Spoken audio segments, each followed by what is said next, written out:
Hi, everyone, and welcome. I'm Susan Demas, the executive editor of Lincoln Square. And joining me today is Randi Weingarten. She is the head of the American Federation of Teachers and has been since 2008. She was previously president of the United Federation of Teachers, and she is known for her advocacy on education, teachers' rights, and public school funding. She also has a brand new book that came out yesterday. You definitely should grab that when you can. The title of the book is Why Fascists Fear Teachers, Why Critical Thinking is Democracy's Frontline Defense. Thank you so much for being here. It's an honor to be with you. Thank you. Oh, thank you. So your new book, Why Fascists Fear Teachers, tell us why you decided to write this book at this time. So there's a few reasons that I decided both to write this book and to title it this way. I Mhm. was, I'd been an educator, a lawyer, a union activist for more than a minute, for a long time. Yeah.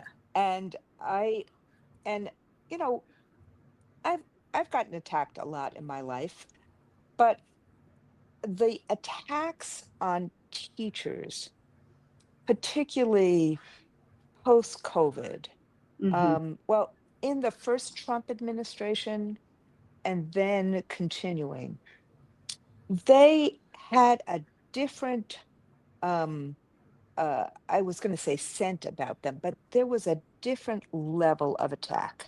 Hmm. It went from what felt political to cultural Yeah. to primal to a sense of destroying, not just we have a different political view, Mhm. to like when Bob Dole in a in his speech at the Republican National Convention, says something negative when he's running for president, but says something negative about teacher unions. You can see that's political, in Right. terms of voting. Even a George W. Bush, when now it feels like they really want to end public education as you know it, and the smears felt intentional for a game that was not just political, but the kind of to end opportunity as we knew it for all, to end public education as we knew it. And so I the first piece, look, I'm a school teacher. I'm like, why are they doing this? When every single school I go into, I love what teachers are doing. I watch the power of teaching. And then and so that was the first reason.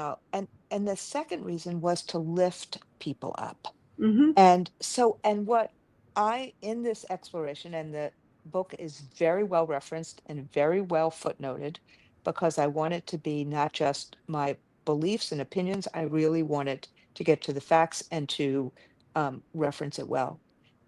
What is clear is this is uh, an attack. This is a plot to end public education as we know it. And you just saw it with the big, beautiful bill. It's not so beautiful. It is big to Hmm. put a voucher proposal in that could actually take $50 billion out of the federal budget. You know how much, after all this fight since the 60s civil rights acts, that we've gotten for funding for schools? About 25. So in one fell swoop, they would double it to balkanize schools as Yeah. opposed to support teachers. So this is a plot, and you could see it from one of the people I quote, who has since actually threatened me with lawsuits and all sorts of things. He said, I'm not even going to tell you his name. People will read it in the book, they'll see. A couple of years ago, he's like, well, the way you get to universal vouchers, which is the demise of all public schooling, Right. is to create universal, his words, not mine, universal public school distrust. Mm. And a different part of that speech, referring back, he says, and you have to be ruthless and brutal. And Hmm. this is the same guy who started the attack on CRT when Right. no one in public schools K-12 actually even knew what critical race theory was, much less taught it. Right. Critical thinking, yes. So, and the second reason is because who's the antidote to this?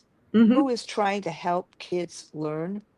Who is trying to help create safe and welcoming environments? Who is trying to make schools into community so that people with differences see each other as human beings? Hmm. That's pluralism. Who's doing that? It's school teachers Right. and his public schools. So Yeah. those were the two reasons that I wrote the book, and what made it more urgent for me, because you don't the a book getting published on September 16th isn't written on September 14th. I mean, Right. it's weeks and weeks and weeks and months and months and months.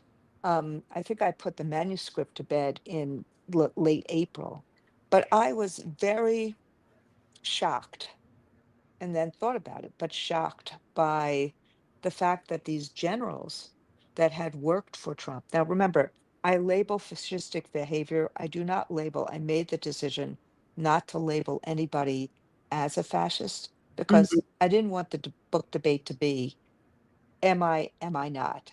I Hmm. wanted it to be, as a school teacher does, look at the behaviors, apply them. That's Right. kind of what critical thinking is. Yeah. Um, so, but I was quite shocked by the generals that worked for Trump, who near the tail end of the November election um, talked about, use the word fascism, Right. Like John Kelly. like John Kelly. I mean, people who are not what you would consider liberal No. leftists, No. and used it. They understood what that word meant. Hmm. And the fact that the political maelstrom about this was about them, not about Trump, or Hmm. not about what the warning signs or the clarion call they were making Hmm. was, said a lot to me about how people don't really understand other forms of political governance, Right. and other forms of, and what authoritarian is in all of its fascists and all of its facets. So that made me, and this, I'm sorry I'm giving such a long answer, but that made me really think that it Hmm. was absolutely imperative not to just make an argument about this, but to be teacherish and define my terms, and to take the time to actually apply it.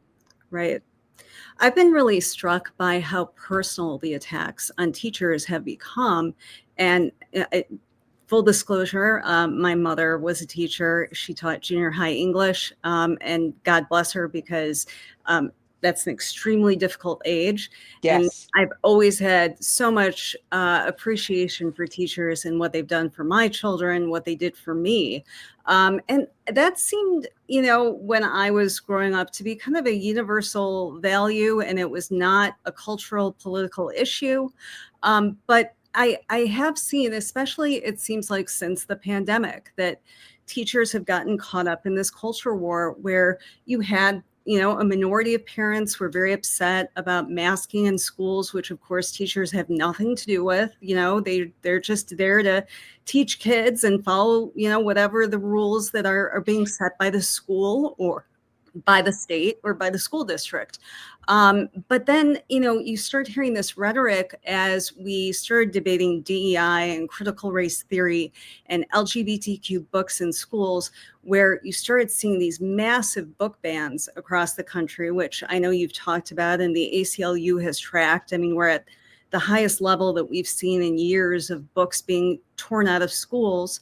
And then you start hearing this rhetoric about your kids' classroom teachers, that they're somehow groomers if they dare teach a book that might have a gay character, and setting your children's teachers up as villains, I think, is a really dangerous situation. And it seems to me that a lot of teachers are reconsidering being part of this profession. Yes, they are. Look, so so several things are happening at the same exact time. And we don't have um a whole lot of, and look, I'm pretty critical of the Democratic Party for not taking these issues and running with it. I love, Mm, take a Governor Bashir in mm, Kentucky. Kentucky, he is one of the foremost supporters of public education. And last year, when there was a voucher ballot initiative, it went down in every county. And a mm, lot of it is because he and teachers and parents basically said, no, look what you're really doing here. right. But so I don't want to just and that both political parties should actually be supporting the value of public education. You don't have to support everything that goes on right now. We should always have continuous improvement. We should also always be strengthening. But this notion of abandoning it, a notion that, frankly, extremists started after Brown versus Board of Education. Let's not forget those facts. Right. So the culture wars are about this basically getting rid of this institution, just like there's been an undermining of so many other institutions. It's getting rid of this institution, and frankly, the powers that be that do it, they want the strong man to be the power, or the billionaire class to be the power, not the power of the institution that is basically representing all people. So Mhm. you see this in terms of the what's going on, frankly, with the Trump administration, with the fact that, who are the people who come to the White House all the time? I mean, the billionaire class. Right. Who are the people who were not that he doesn't say that he cares about working people, but if you look at all that policy, you look at all that. So the the issues in terms of what's going on with teachers Mhm. is this level of trying to create distrust for community, for broad-based pluralism, for having um, a cohesion in community, regardless of what one believes. Mhm. And look at rural areas, love public schools, Right. disproportionately Republican in rural areas, but love public schools. It's there is a shift in the powers that be, particularly in the Republican Party, to basically get rid of and undermine the institutions that create societal cohesion. Right. That's what democracy does. That's what schools do. And you hear it in a bunch of different ways. No, all you should be teaching is English and math. Really? What about getting along with each other? What about having no, no, no, no, no. You should not be doing social emotional learning. Mm. Really? How do you help kids create the confidence for themselves? How do you help them, be resilient? How do you help build relationships? Like social emotional learning is one side of getting rid of cell phones in classrooms. It's Mhm. the other. So you're focused on each other and creating that. So Right.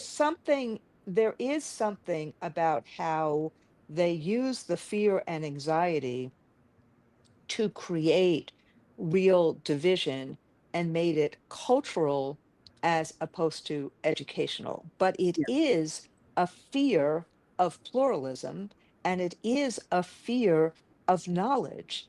And then using this tactic of divide, divide, divide, not just denigrate, but dehumanize. And that's fascistic, authoritarian playbook, fascistic behavior. And under the second Trump administration, their stated goal is to dismantle the Department of Right. Education, which was always an idea on the right, once the far right, but it was one of those ideas I think that many people never really took seriously, but now that is Correct. official policy. So can you talk with us about what that really means for students, for teachers, and for the country with what they Right. want to do? So let me kind of debunk a few. I spent a lot of time in this book debunking a lot of myths Yeah. because, you know, first off, the Department of Education does not run schools. Right. Uh, the only schools the federal government run, frankly, is the Department of Defense runs some schools on military bases. Mm. They're called DODEA, Department of Defense Schools. I don't think they've changed to Department of War Schools, but who knows? And the Bureau of Indian Affairs Yeah, runs some schools on reservations. Department of Education, no, and never has. right, What they do is, since the 1960s civil rights laws, which said, which basically tried to make v. Board of Education real, said if we're trying to create equal opportunity for all kids, and if you create equal opportunity so that all kids could actually um, climb that ladder of opportunity, right, that means you have to level the playing field and make sure there is a ladder of opportunity for all kids. And so, what the civil rights laws did, and Johnson, who I talk about in the book, was a school teacher in Texas. right. I spend a bunch of time talking about his teaching in Hill County, Texas, to Mhm, Mexican American kids whose families were really poor, mhm. sometimes went to school without shoes. Yeah, And Johnson understood and saw that you have to create some ways to level the playing field for poor mhm. kids so that they can compete for their futures. If you really want to have a capitalist system, you really want to have kids be able to compete for their futures, have a life nation build, you have to make sure that you're doing this for all kids in their learning environment. Yeah, Same in terms of kids with disabilities. So this is what the Department of Education does. This is what our laws did. From the 60s on, we said opportunity for all actually has to mean that. So let's not just have accountability for it, which is the Office of Civil Rights that went from the Justice Department to the Department of Education. I think it was the Justice Department. It may have been HEW, maybe somewhere else. But it went to the Department of Education so that, for example, if your kid needs a wheelchair and hasn't gotten it from a district, mhm, where do you go? Yes, you can go to the state, maybe. I mean, it's localities in the states that really run schools. You mhm. could go there, but you could also go to the Office of Civil Rights and Department of Education and say, my district is not giving my kid the access my kid needs to go to school and get an education. And because of the civil rights laws and because of the Individual with Disability in Education Act, then the government could say, oh, district, give that parent, give that child a wheelchair. Mhm. That's what I mean by accountability. But the second piece was the money. Right. If you're How do you pay for the wheelchair? Mhm, How do you pay for a lower class size for kids who have dyslexia, for kids who have learning disabilities, so that you want to meet those learning disabilities and have a paraprofessional in the classroom to help kids learn how to read.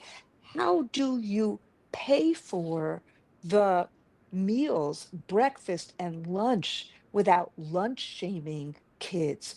How do right, you make sure that we give kids a good meal? How do we make sure we have that tutoring? How do we make sure we lower class sizes? We have a library. We have extra curricular activities. We have a science lab. This is what Title I does, so right, that kids in schools that where the tax base doesn't pay for all of this because parents may be poorer, you make sure that happens. That's what the federal government does. And right, and so it's that funding that we're fighting for that goes right directly to kids. It doesn't stop at the State Department of Education. We've been fighting off of that. Like people are saying, "Oh no, the State Department of Educations, they could do a better job." No, they cannot. Get that money right to the school, right to kids. right, right. Sorry to be so and and so when the president says, oh, we're gonna give schools back to where they belong, they've always been there. Yeah, And if you're complaining about the NAEP scores and all of that, which we should complain about, right. then let's figure out what the federal policy is to make it different. Yeah, Don't just keep on saying same old, same old, same old, which is essentially what you're saying when you're saying, oh, we're going to walk away from any federal um, uh, role here. You're basically giving up on kids. Right. Now, you have also been the subject of a lot of personal attacks. I know that Vile. Trump's former Secretary of State, Mike Pompeo, labeled you the most dangerous person in the world, for instance. So, why do you think that so many people in MAGA or in the Trump administration find you to be such a threat? Because I have the honor and the deep privilege to basically be in the middle of two of the three ways that regular people have power. Mm, And this is what I mean. This is why, to me, what they're doing is they're smearing because they want to take away the little bits of power regular folks have. yeah. Number one, the three ways that regular folks have any power in society is obviously education, Hmm. getting the skills and knowledge you need to advance in the world, go to college, be involved, engaged in civic citizenship. And in fact, the founders said that that was the most important role of education, to be citizens that could protect a democracy against kings and tyrants. That's number one, education. Number two is voting. I mean, you're just, people basically, how do you change policy in America? You vote for people. We're not we're a representative democracy and republic. So you vote for people who then make those decisions. And number three is the most people are not born with a silver spoon in their mouth. Hmm. Most people, if you have economic power, you have it as part of a labor union or Right. an association that is engaged in collective bargaining. So, and teachers are more unionized than actually any other worker, any other profession in the United States of America right now. Hmm. Any. So, and I happen to be the head of a union of educators, yes, and nurses and others, that Hmm. is growing. Right. So two of the three ways that regular folks have power, I have the honor of being the head of, and have been for a long enough period of time that, some people would actually argue every now and then I know what I'm doing. So, so, but look what they did to Fauci. Look what they did to Nancy Pelosi. Well, look what they do to AOC. Look what they do to, Hillary Clinton. And it is particularly focused on scientists, women, and Mm. then on top of it, Susan, look, I'm gay. I'm Yeah. married to a rabbi. I'm Jewish. And so I'm from New York. I'm Hmm. short. I mean, short, probably that's not the reason, but I'm a school teacher. So there's a lot of the things that particularly supremacists have gone after Hmm. and are fearful of, that I represent. I mean, the notion of calling teachers, and this is what Pompeo did too, literally saying teachers teach filth. Yeah. I mean, creating that kind of fear in parents' minds, it is absolutely, it was defamatory, it was libelous, it was slanderous, whatever, but it is what is done to try to create these culture wars of fear and trepidation, that the people who are supposed to be helping you raise, helping your kids, you should be fearful of rather than you should support. and Right. and so I thought his comments were not only ridiculous, but they're, it from that point on, I've had security because I get Mm. threats to my life all the time. It's a really disturbing point that we're at with political violence and with threats. Um, I I actually interviewed you back in March 2019 at an event at a Detroit school that Kamala Harris was speaking Right. at. Yeah, during the run up of the 2020 presidential primary. And obviously, you don't remember that, but I do. I actually talked with you because it was right after Trump's first Secretary of Education, Betsy DeVos, was attacking you over your salary. And you had this great quote. You said, if you're a billionaire who has many, many, many yachts and many, many homes, and is the head of the Department of Education, has never done a thing to help teachers, then why not try and blame someone who's actually trying to help teachers?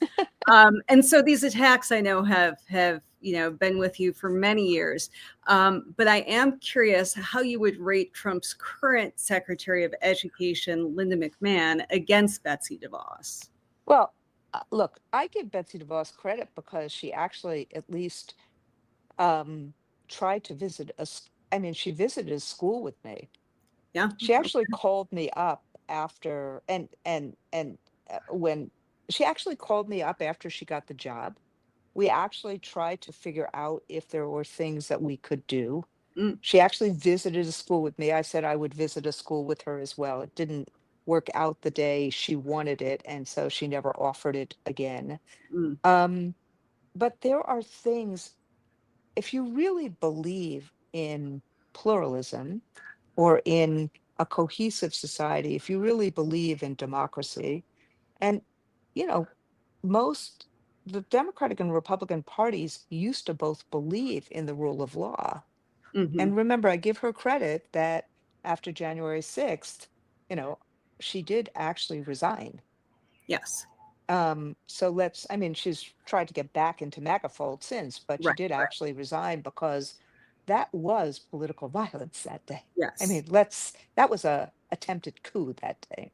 Yes. So the difference between her and, I mean, they both believe in, vouchers. I think Betsy DeVos, I don't really know if she believes in public schooling. She doesn't, she's had comments that she's made, she and her husband, in the past, that suggests that she doesn't believe in the separation of church and state or things like that. But at And least certainly her family has bankrolled the voucher right, movement they bankrolled the millions voucher of movement dollars. in billions of dollars. They've done it over and over again. So I'm not lifting her up on a pedestal, but I'm saying that at least what she tried to do is, at least initially, tried to say, well, there are kids in public schools. I am the Secretary of Education. I Mm, should try to figure out and understand and actually make some symbolic gestures to work with the people who represent teachers. So I mhm, give her that. This one, mm, and literally people know each other. So I got messages that she wanted to meet me. I sent messages that I of course wanted to meet her. It's not as if there was none of those sent before she became Secretary of Education. mhm, Not one call, not one gesture. mm. And essentially taking a job that she didn't even want. She wanted the commerce job. Right. And basically, why would you take a job where you are told that your job is to dismantle the very thing that you are sworn to actually try to help make better? And it's and the most important thing that Linda McMahon has done, the most impactful thing, the most important thing she's done, is she's actually um, made the student loan situation so bad Right. that thousands and thousands and thousands of people can't figure out where they are, what loan they have or don't have. And this is the most impactful thing.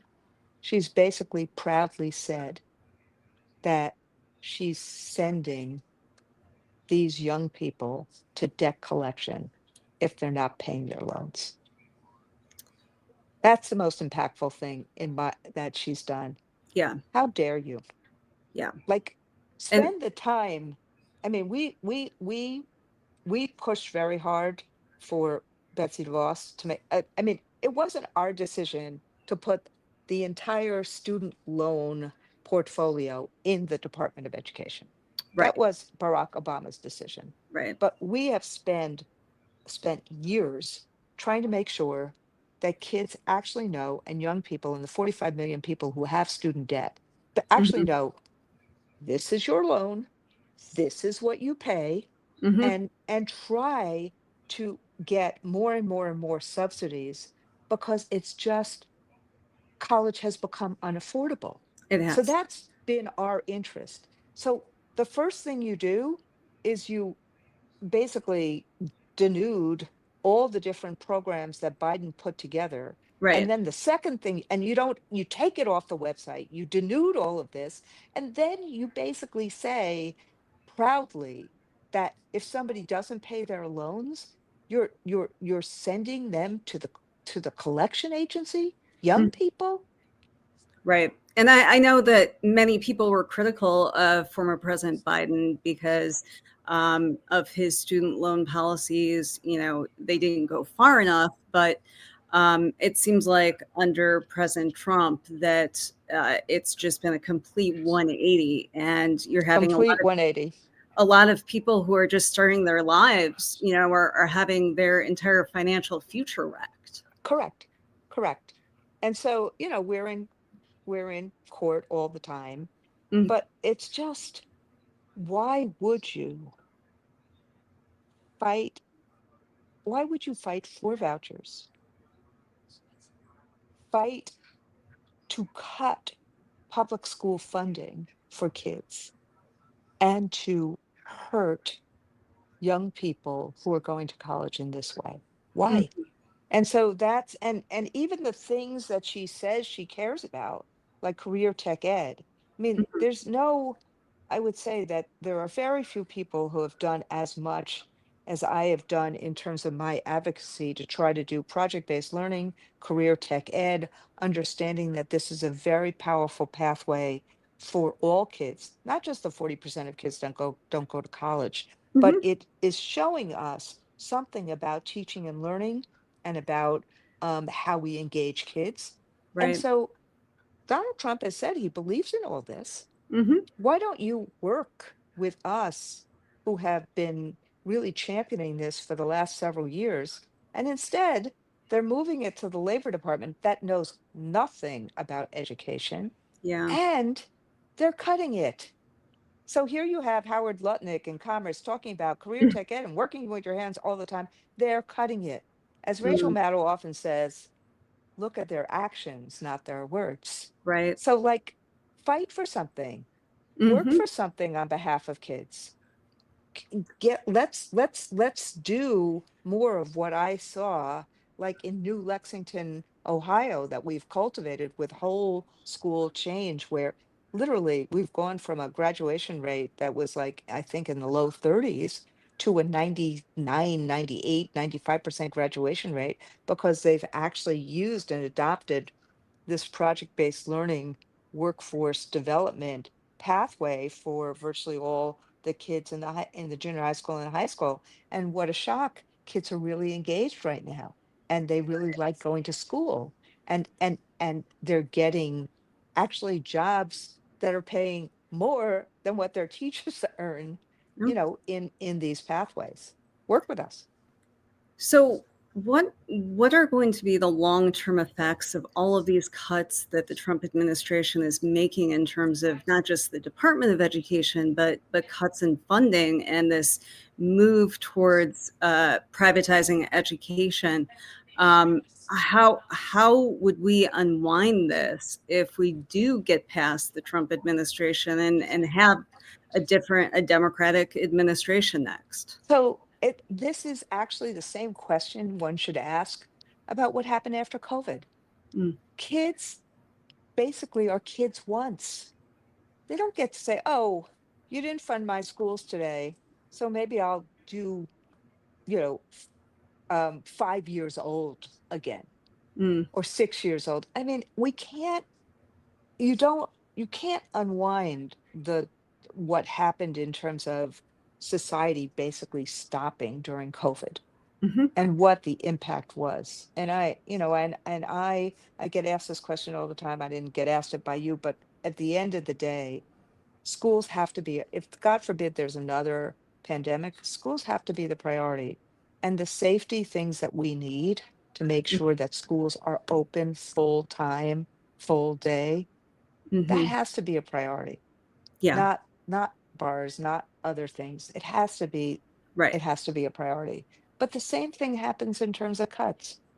If all of a sudden, I mean, look at what's happened in terms of the Medicaid cuts, the SNAP cuts, what's going to happen in terms of the school cuts.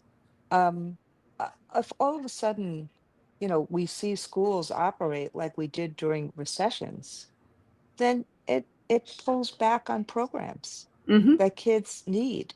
And then if at the same time you're giving you're creating a lure of a $7,000 voucher, Mm. so a family that doesn't have any money or actually has wants religious education, Mhm. that's a big powerful lure. And Mhm. then what happens when that money disappears? Or what happens when that money is used? There's so much of that that goes to vouchers, like in Arizona, Right. that We're the seeing a public huge schools crisis there. close. Right. And so how do you recenter that when and it's not as if the vouchers are creating are giving parents the opportunity to go to the Tony private school that may be in a city. I talk to a lot of rural parents of, rural areas who say, oh yeah, so what's the private school that we're going to go to now? Right. Like, Right. where is it? And so you're taking money away from us. Mhm. And so where's that private school? So what's really happening right now is, some of these new schools are popping up. Sometimes they close in the middle of the year. What happens to the kids? There's a lot more homeschooling because there's a lot of fear. You can see in terms of some of the data that a lot of parents who are vaccine hesitant are now homeschooling kids. Right. But so the for me, the fear is we need to support all of our kids and all of the people who teach them Mhm. to be the best possible versions of themselves Mhm. and to do everything we can to help kids have the opportunity to thrive and to give teachers the support as well as the salaries that they need to help kids thrive and help their own families have a better life. That's So why funding is so important. And the more you take away, mhm. the less of an opportunity kids have and teachers have. I'll give one more example.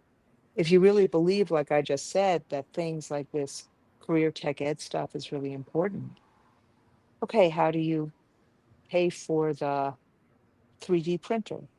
Mm. How do you pay for the some of the materials that I saw for the health careers at New Lexington, um, Ohio? Like some of these machines cost $100,000. Right. How does a school district pay for that if you don't have the money? How do you expose kids to these kind of programs, which, the capital costs a lot of money? I mean, Right. that kind of capital improvement. How do you create the future, the farm, if you have future farmers of America?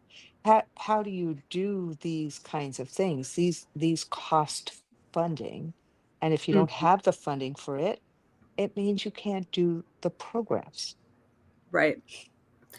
So, what are labor leaders doing to fight back against, the constant assault on education and, so many other attacks on working people? And what can the rest of us do? So, and I spend a bit of time at the end of my book talking about all of this, and but the bottom line is be engaged. The most important thing I can say, what is that we need people to show up, stand up, speak out. Uh, The moment people check out and say, ugh, nothing's going to change, is how our democracy dies. We should not be having a choice between the cruelty of this administration and a broken status quo. Hmm. We have a right to fight for and believe in uh, an economy, a democracy where people can see themselves in it, where they can imagine what's possible and get there and secure it. And so the opting out, the checking out, the saying nothing's going to change, that in some ways is worse than the fear. Mm. Because America doesn't function if we, the people, don't engage. Nobody's going to save this for us. I mean, people believe there are those who believe, oh yeah, they want the strong man and strong man to take care of them. And, that's part of what authoritarians rely on. Right. This, and Trump acts that way in so many ways. But at the end of the day, in a democracy, it's messy, whether it's a school or whether it's some other, government function. Government should work for the people. Schools should work for kids. We should be focused on how we create dignity, affordability these days, the American dream, and opportunity for people. But it means whether, you're a parent of kids, we need as teachers to welcome you in the school so you feel that you belong. We need to create communities like Indivisible does, like my Mm. wife does this new Beacon project, and every Thursday night there are people dotted across America that have their signs out on corners that talk about their values, Mm. bringing community together about, a different kind of world, a world of courage, not cruelty, a world of compassion, not cruelty, which is what so many of her and her colleagues are doing. So show up, speak out, not alone, but in community. Nobody can do everything, but every one of us can do something. And frankly, I think people feel better when they're engaged in something that builds the fabric of community. Look at what happens when there's a flood or disaster, how many people, or hurricane, how many people go out and help. That is who the American ethos is. That is who we are as Americans. And we can't let somebody or people or an administration, because of a thrust for power or because of, whatever they believe, to take that away from the rest of us. That's what education does. That's why fascists fear teachers, because we fight to help all kids thrive. We fight for a welcoming and safe environment, and we fight to help kids have the knowledge they need so that they are equipped for their future. Randi, it was so amazing to have you here. That's just such a great sentiment to leave on. I hope that everyone will check out your book, Why Fascists Fear Teachers. It came out yesterday, so we're so glad that you decided to make some time to talk with us today. Thank you. I really appreciate you, Susan. Thank you. Thank you so much.